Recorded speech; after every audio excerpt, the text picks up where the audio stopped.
안녕하세요. 메가비뇨약과 대표원장 조시환입니다. 오늘은 전립선 비대증 수술 치료에 대해서 말씀드리는 시간을 가져보겠습니다.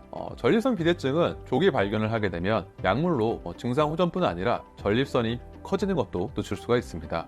하지만 이렇게 약물 치료를 진행하더라도 수술을 통해 전립선 비대증을 치료해야 되는 환자분들이 계시는데요. 오늘은 어떤 분들이 여기에 해당되는지 자세하게 알아보겠습니다. 사실 이 질문의 한마디로 정의하기는 좀 어려운 부분이 있습니다. 전립선을 보는 의사들마다 수술을 결정하는 기준에 차이가 있기 때문인데요. 전립선 비대증 수술의 원리는 단순합니다. 비대해진 전립선을 제거하거나 묶어서 소변이 나가는 길을 뚫어주는 것입니다. 막혀있던 배수구를 뚫어주는 것과 비슷한 원리라고 생각하시면 될 것 같습니다. 그렇다 보니 수술 효과가 좋으려면 수술을 얼마나 잘하느냐도 중요하지만 효과가 좋을 것 같은 분들을 잘 판단해서 수술을 진행하는 것이 훨씬 중요하겠습니다. 수술이 꼭 필요하다고 추천하는 경우 5가지가 있는데요. 첫 번째로는 소변에서 자꾸 피가 나오는 경우입니다. 비대증이 심해지면서 전립선 조직이 충혈돼서 피가 자꾸 나오게 되는데 이럴 때는 약을 꾸준히 먹어도 치료가 잘 안 되기 때문에 수술 치료를 고려해야 됩니다. 두 번째는 방광에 돌이 만들어지는 경우입니다. 비대증이 오래돼서 소변을 본 후에도 방광에 소변이 많이 남아있게 되면 소변의 찌꺼기 성분이 뭉쳐지면서 돌이 형성되게 됩니다. 이렇게 방광 결석이 발생하면 요도에 돌이 걸려서 소변 볼 때 피가 나오거나 매우 아플 수 있으며 방광에 돌이 있어서 소변이 자주 마렵거나 소변을 본 후에도 남아있는 느낌인 잔뇨감을 호소하기도 합니다. 세 번째는 급성요폐입니다. 전립선 비대증이 있으신 남성분들은 겨울철에 감기약을 드시거나 변비가 발생했을 때 또는 약주 후에 갑자기 소변이 나오지 않을 수 있는데요. 이거를 급성요폐라고 합니다. 급성요폐는 바로 소변줄을 넣어야 되는 응급 상황이며 급성요폐를 방치하게 되면 방광의 소변을 배출하는 펌프 기능이 약화되면서 소변 배출이 더 어렵게 되는 악순환이 생기게 됩니다. 네 번째는 감염입니다.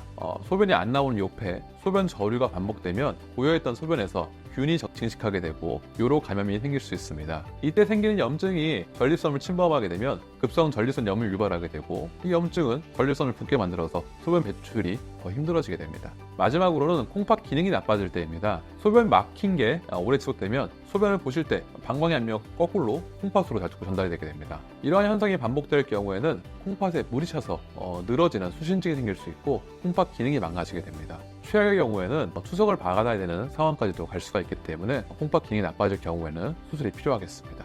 그래서 이런 비대증의 5가지 주요 합병증인 혈뇨, 결석, 급성요폐, 감염, 콩팥 기능 저하가 생기신 환자분께서는 꼭 수술로 전립선 비대증 증상을 호전시키는 것이 필요합니다.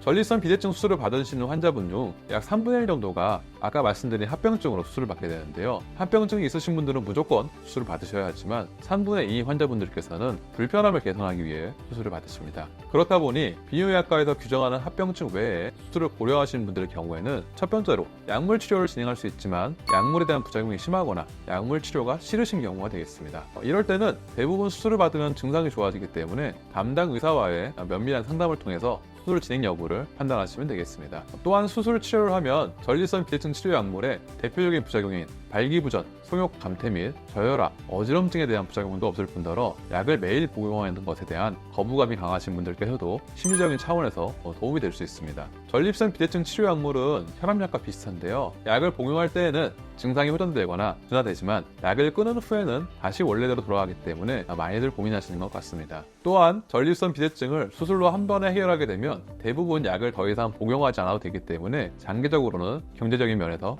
효과적이게 됩니다. 두 번째는 약물 치료에 효과가 없을 경우입니다. 이런 경우에는 오히려 수술을 결정하시기 전에 검사를 더 해보는 것이 좋을 것 같습니다. 방광 기능 검사 및 방광 내시경이 이럴 때 큰 도움이 되는데요. 방광 기능 검사는 방광에 물을 채우면서 소변을 모았다가 볼 때 방광의 기능을 평가하는 검사이고, 방광 내시경은 요도와 방광을 직접 내시경으로 확인해서 이상을 확인하는 것이 되겠습니다. 이 2가지 검사는 사실 시간도 소요되고 불편한 검사입니다. 하지만 비대증 수술의 효과를 예측하기에는 굉장히 도움이 되는 검사이기 때문에 검사를 진행해서 소변 출구가 물리적 또는 기능적으로 막혀 있는지, 또 방광 펌프 기능은 살아있는지, 방광에 다른 병변은 없는지를 정확하게 측정할 수 있습니다. 만약 방광 기능 검사로 방광이 짜주는 펌프 기능은 잘 살아있는데 소변 출구만 기능적으로 막혀 있을 경우에는 수술 효과가 좋을 확률이 높다라고 생각하시면 되겠습니다.